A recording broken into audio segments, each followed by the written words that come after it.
Hello and welcome back to the ILIO YouTube channel. Guy Britton here. Today we're going to be taking a first look at the brand new GEM Fuse plugin from Overloud. Now I want to start by saying I absolutely love this plugin. I've been using it for a few weeks now and it does genuinely sound amazing. So I'm really excited to be sharing it with you today so you can see what it can do for your tracks. This plugin is absolutely perfect for adding the final touches to a mix or for mastering. And today we're going to be using it in a mastering capacity to see if we can get this track polished up, sounding sweet and ready for release. Let's take a look. So I have this track here which currently has a very simple mastering chain set up. I have an instance of the GEM tape desk just providing a bit of tape saturation. Then I have some master bus compression coming from the GEM Comp G. Then I have an instance of the GEM Fuse which is currently set to default. I'll play you a bit of this track and then I'll show you how we're going to use the GEM Fuse to shape this up and sculpt this into something that sounds much closer to a final master. In the belly of the beast, lays body to rest. Watch it swallow himself whole, taking a breath. Gluttony covering, yeah, he covered in red. No, you won't stop feeding till he's eating his. There's a big dark cloud hanging over the mill. Oh, someone's about to make you live. So it sounds pretty good already, but I want this to sound brighter. I want it to sound deeper in the low end and I want it to sound wider and more exciting. And we can do all of this using the GEM Fuse.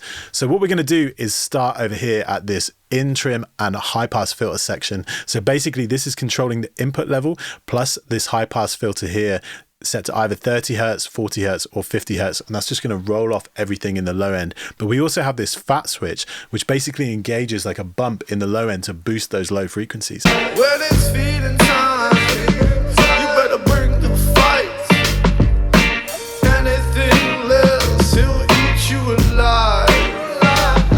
Joe trapped, he's got you laying on your back, begging and begging to try and get a little scrap. He's been lying in his belly, won't stop and feed you with the rats. That's that. It's time to take his dog out back in the belly of the beast, lays body to rest. Watch him swallow himself whole, taking a breath. You can hear how that's just bumping the low end a bit, giving it a bit of depth and a bit of extra fatness, which is a nice start to this. Then next up we have this analog drive section, which is great for adding some coloration and some saturation to the track.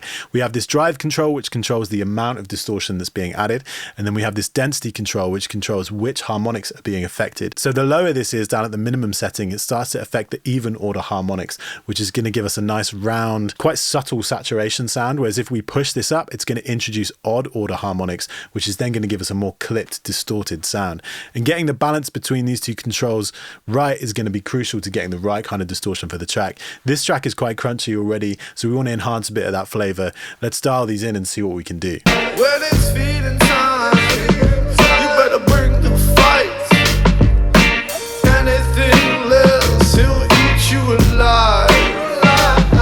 Joe trapped, he's got you laying on your back, begging and begging to try and get a little scrap. He's been lying in his belly, won't stop and feed you with the rats. That's that. It's time to take his dog out back in the belly of the beast, lays body to rest. Watch him swallow himself whole, taking a breath. Gluttony covering, yeah, he covered in red. No, he won't stop feeding till he's eating his.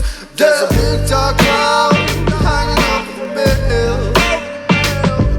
So somewhere around there feels really nice. It's giving the track a little bit of extra coloration. It's not super obvious, it's quite subtle, but it's just giving the track a bit of push, a bit more energy, and making it feel like it comes together a bit more, which is really nice. Next up, we have this Indigo EQ, which is really powerful and sounds really sweet to me.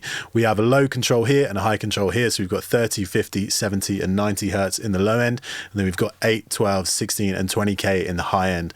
And just boosting these a touch can really help open the track. When it's feeding time, you better bring the fight. Anything less, he'll eat you alive. Joe trapped, he's got you laying on your back, begging and begging to try and get a little scrap. He's been lying in his belly, won't stop and feed you with the rats. That's that. It's time to take his dog out back in the belly of the beast, lays body to rest. Watch him swallow himself whole, taking a breath. Gluttony covering, yeah, he covered in red. No, he won't stop feeding till he's eating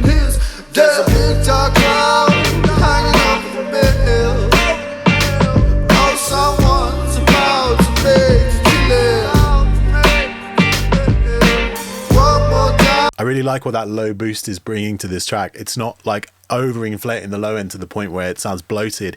It sounds very musical, very natural.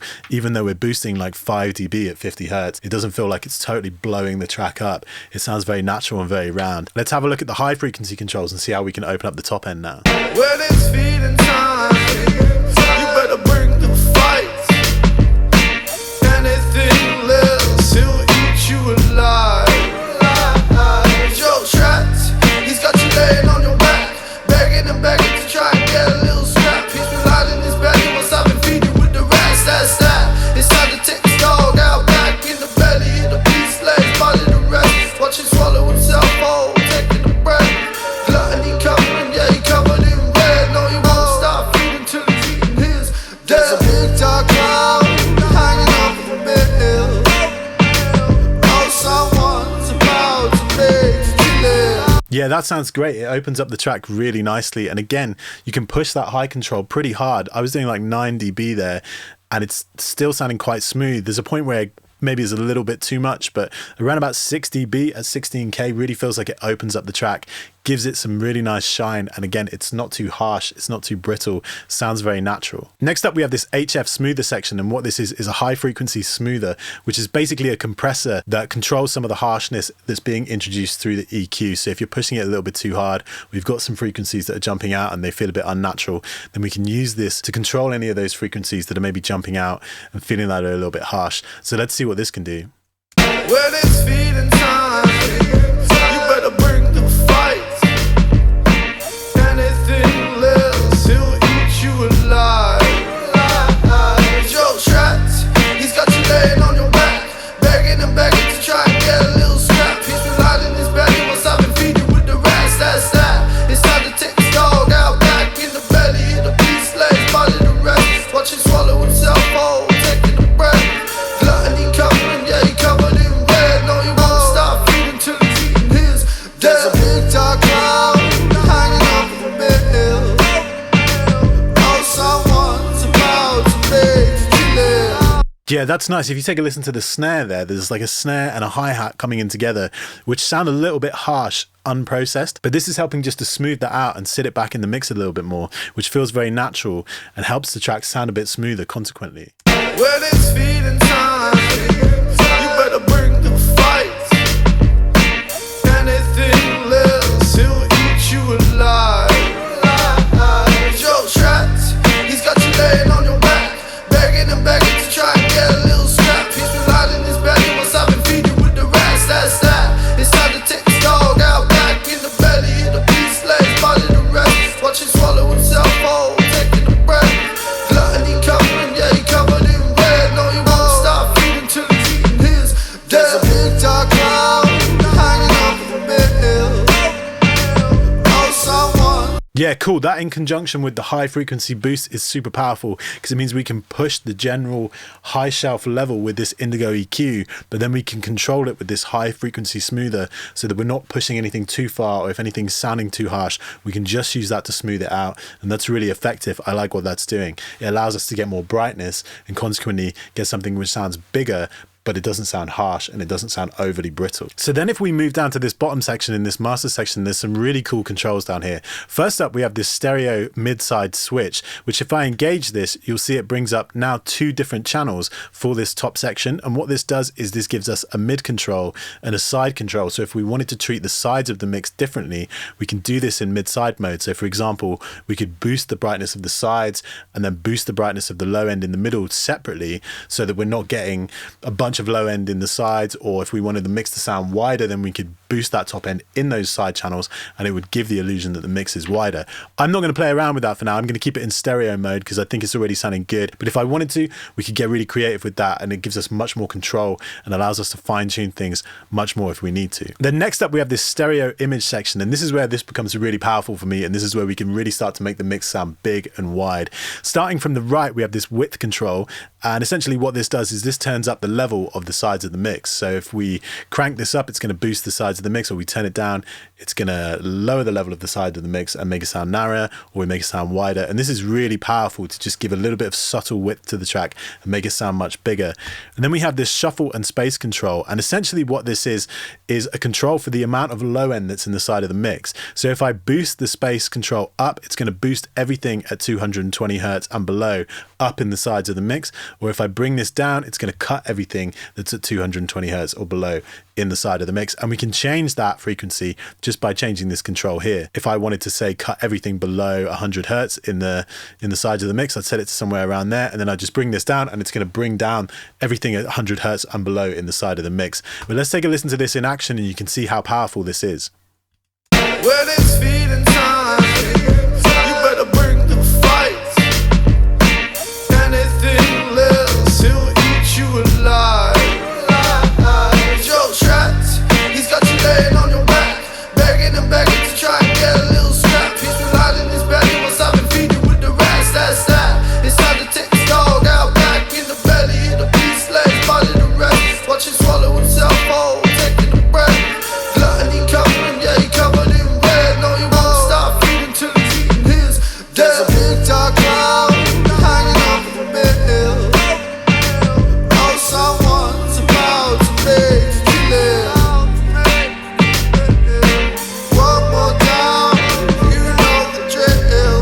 I know you've heard the sounds come down from the ceiling. You can hear how powerful that is in making the mix sound really big, really wide. We have to be careful that we don't push it too far because you can start to introduce some phasing issues and stuff when you're working on a whole mix like this and you're starting to push the width of the track and move the low end around and stuff. But for me, as I've got it set there, that just sounds really big. It sounds really impactful, and that's making such a difference to the energy of the track. Then lastly, for the GEM Fuse controls, we have this transformer section over here, and this is just going to add the final little bit of sparkle and sprinkle on top of the track. Basically what this does is by engaging this button, we engage a kind of virtual transformer, which is going to add some top end shine and some upper harmonics to the track. We can control the shine and the amount here. And then we also have this LF extend button, which just adds a bit of low end weight to the whole mix and gives it a bit more extension in those lowest frequencies, which is consequently going to make the mix sound even bigger and more exciting just by adding a bit of top end sparkle and a bit of low end thump. So let's take a listen to what difference this is making. I'll start with the transformer disengaged and then I'll bring it in. It's very subtle, but it does add a polish and a shine to the top of the track and some depth in the low end. So listen carefully and you'll hear what a difference this can make. When it's feeding time, you better bring the fight. Anything less, he'll eat you alive.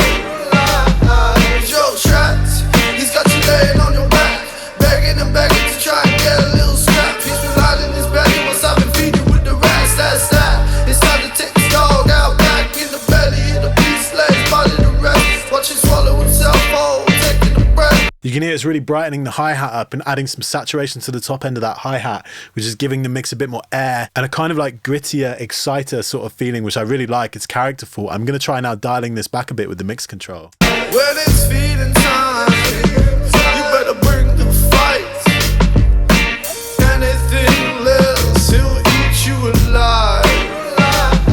Joe trapped, he's got you laying on your back, begging and begging to try and get a little scrap. He's been lying in his belly, what's I've been feeding with the rats, that's that. It's time to take his dog out back in the belly of the beast, let his body to rest. Watch him swallow himself whole, taking a breath. Gluttony covering, yeah, he covered in red. No, he won't stop feeding till he's eating his death. Yeah, wow, it sounds great. It's done so much to add depth, dimension, width, and just make the track come alive and sound finished and sound so much bigger and so much fatter. I'm really loving what this plugin is doing. Let's take a listen again. This time I'll start with everything disengaged, and as we play through, I'll engage each model so you can see what difference each part is making. And then once we've got them all engaged, I'll A/B it on and off, everything on, everything off, and you can see just how impactful this plugin is.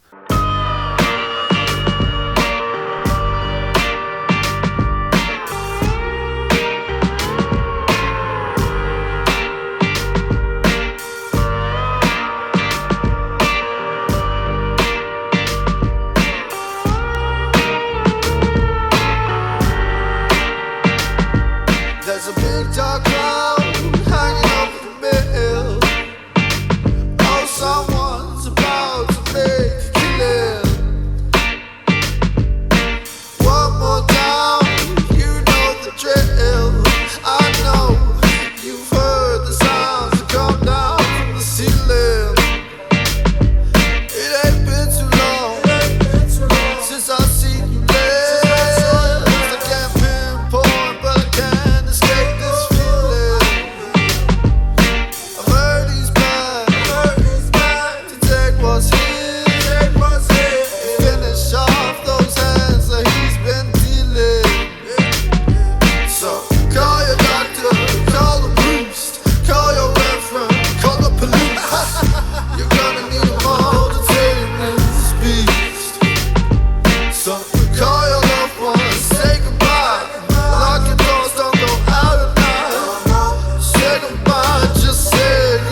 just sounds so good. As I said at the top of this video, I'm absolutely loving what this plugin can do and how easy it is to take a mix from something that sounds pretty good to something which sounds fat, wide, and finished like every good mix should. So if you want to get your hands on the GEM Fuse and you want to try it out for yourself, you can do so on the link in the description below right now. Go and check it out. Drop us a comment. Let us know how you're liking it on your mixes. But before you go, don't forget to give this video a thumbs up and subscribe, and I'll see you next time.